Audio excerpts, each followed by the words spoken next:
When Kevin left the men's room of the Salix Leaf Hotel after beating up Veto and his men, he didn't see Charity or Brittany anywhere, so he pulled out his phone to text Brittany but bumped into a woman. She turned out to be Maya Hughes, one of Booker Phoenix's clients, and she was very snooty to him. She thought he was a bodyguard and threatened to have him fired. "So, the Booker Phoenix Corporation is really that powerful?" Kevin asked her. Their raised voices started to draw a small crowd. The people who were watching their argument were shocked to hear Kevin talking to her like that. They knew how important she was in the entertainment industry. Maya was so angry that her voice started to tremble. "Is there something wrong with you? Don't you have any manners?" She was scheduled to go on stage and sing a few of her new songs later, but had lost her diamond bracelet. When Kevin bumped into her, she was anxiously looking for it. Kevin seemed like a good target for her to vent her anger. Just then, Veto limped out of the men's room with some help from his bodyguards. He'd cleaned himself off, but he still smelled pretty horrible. Needless to say, he was no longer in the mood for a banquet. He was actually heading to the hospital to see if he needed to get his stomach pumped and to make sure he didn't have any permanent injuries. On the way to the exit, he was stopped by Maya, who called him over urgently. "Mr. Booker, please come help me." As Maya walked up to Veto, she picked up on his awful smell. She immediately covered her mouth and nose in disgust and subconsciously took a step back. "What's wrong?" Veto asked awkwardly. She really just wanted to vent her anger some more. "This oaf of a security guard knocked me over and then said it was my fault." "I'll teach the guy a lesson," Veto replied as he started to get angry. Just about everyone in the entertainment industry knew that Veto was a...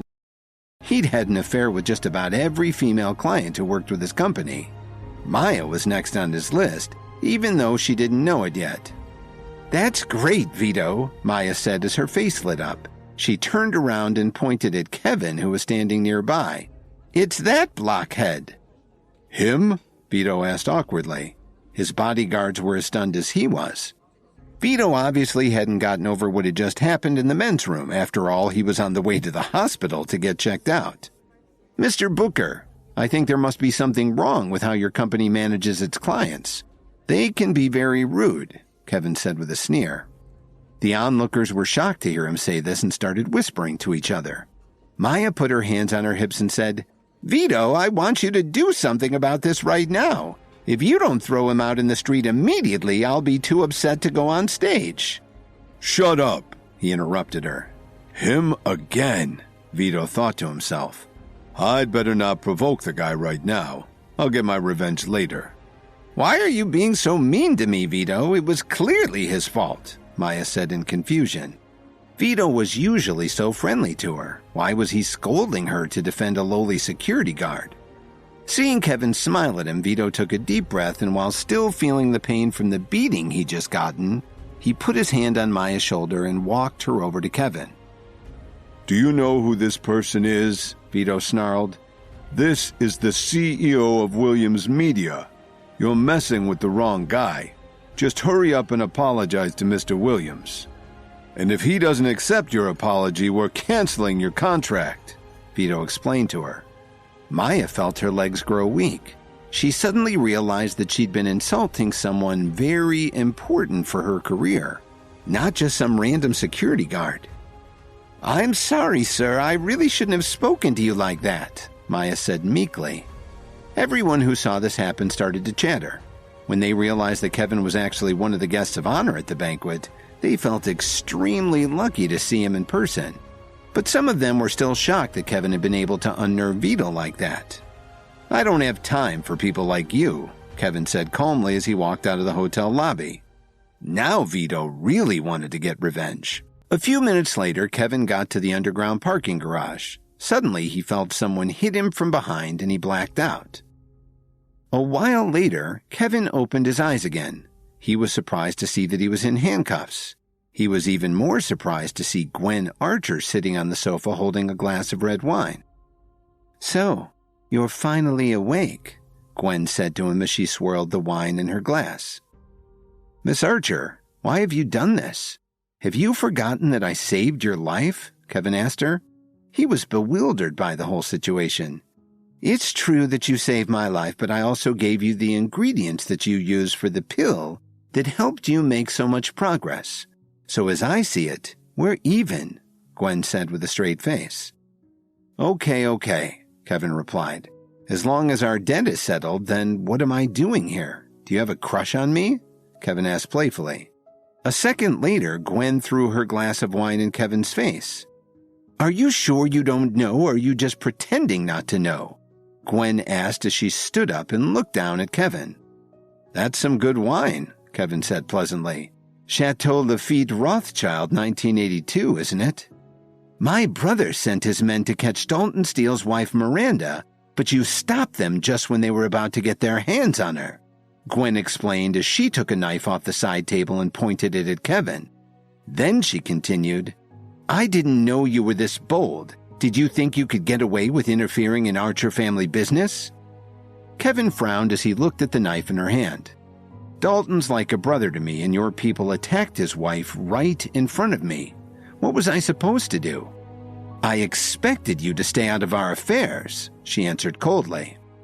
They were both silent for a moment. Kevin knew that Gwen wasn't the kind of person to make empty threats. Finally, it was Kevin who broke the silence. Gwen, don't get carried away. Just because I'm in cuffs, do you think you can do whatever you want with me? Not only did you ruin my brother's plans, but you also injured dozens of our people. Tell me, who got carried away? Gwen asked as she moved her knife even closer to Kevin. If you have the strength to fight back, you should do it now. Otherwise, you'll find out what happens to people who challenge me, Gwen threatened him.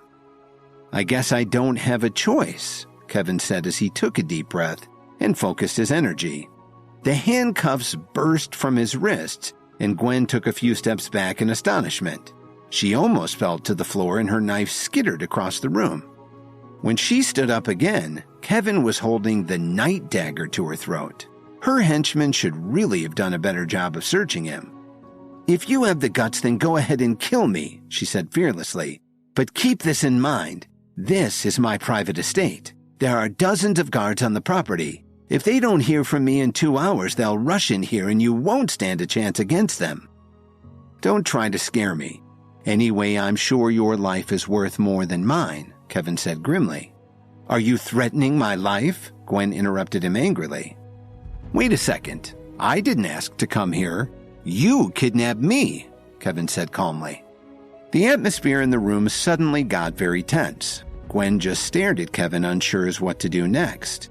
For one thing, she had just seen Kevin's power and focus, so she wasn't going to act rashly.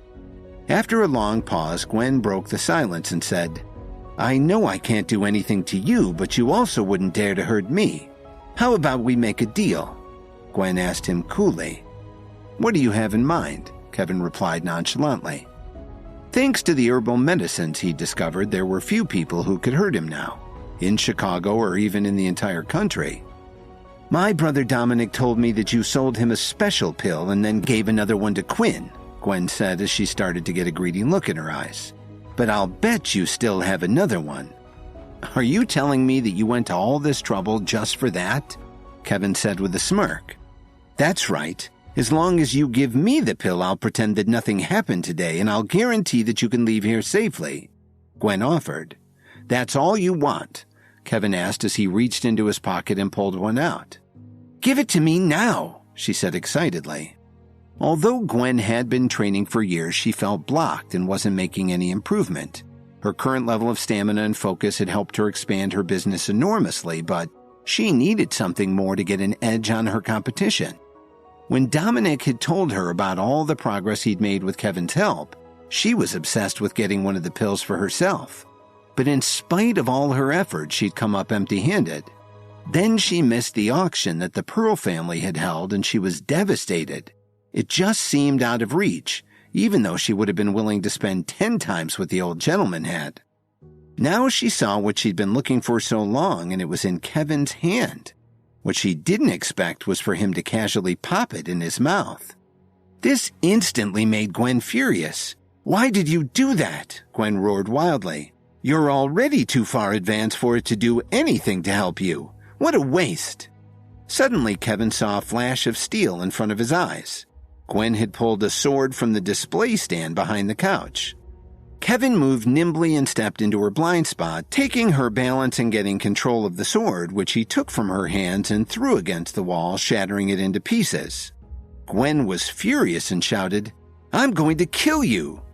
As it turns out, the sword was very important to her. She'd found it years ago and had gone to a lot of trouble and expense to make it hers. "Remember, if you kill me, you won't be able to get any other herbal medicine," Kevin said calmly. "Do you have more?" Gwen asked in disbelief. In her research, she discovered that pills like the one that Kevin had given her brother were very rare, and you had to be extremely lucky to find one. How could he possibly have more of them? "Not only do I have more, but I can get you as many as you want," Kevin said casually. "You—" Gwen was so shocked that she couldn't finish her sentence. Seeing the surprise on Gwen's face, Kevin didn't waste any more time talking to her. He grabbed a bowl from the table and looked at her confidently. He knew that the ingredients were fairly common. The key to preparing this kind of herbal medicine was the skill of the apothecary who was making it. After spending all that time with his mentor, the Night King, concocting a pill for Gwen Archer would be a piece of cake. "Be careful, that's a very valuable bowl," Gwen warned him. "Do you want the pill or don't you?" Kevin asked her. Please subscribe to the Pocket FM YouTube channel and press the bell icon for instant notification. Check out our channel for more such exciting shows.